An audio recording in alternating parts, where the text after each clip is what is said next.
Bougre d'extrait de cornichon, Pimat, qu'est-ce qu'on en a appris des choses dans cette série N4 sur les multiples, les diviseurs, les divisions euclidiennes, les nombres premiers, tout ça? Ah oui, capitaine, on en a appris des choses.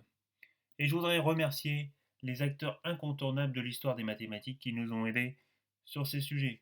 En particulier Euclide, qui a travaillé sur le sujet, et Ératosthène, dont on a parlé du crible d'Ératosthène. Ce sont deux mathématiciens grecs qui ont vécu pendant l'Antiquité. Ils ont étudié beaucoup de choses, beaucoup de théorèmes sur les nombres premiers en particulier, mais qui n'avaient pas plus d'applications de tous les jours que les quelques applications qu'on a vues dans le cours.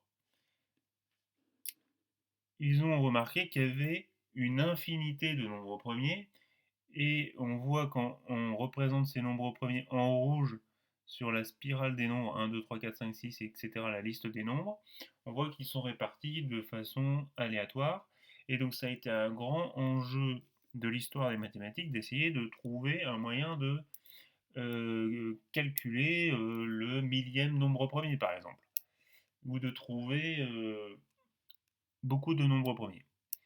Et en fait, tous les mathématiciens de l'histoire se sont creusés la tête sur cette question depuis Euclide jusqu'à pratiquement aujourd'hui.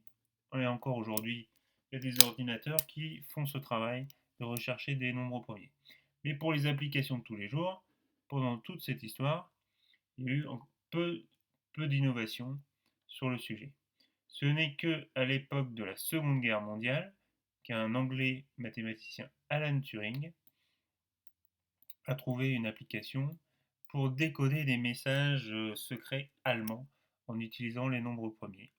C'est la machine Enigma. Et il a également travaillé sur des notions qui vont développer l'informatique. Vous retrouverez beaucoup d'informations intéressantes dans cette BD qui s'appelle Les Rêveurs lunaires et qui est disponible au CDI. Donc je vous invite fortement à consulter cette BD. Le titre, c'est 4 génies qui ont changé l'histoire, dont Alan Turing sur les nombres premiers. Voilà, ciao amigo.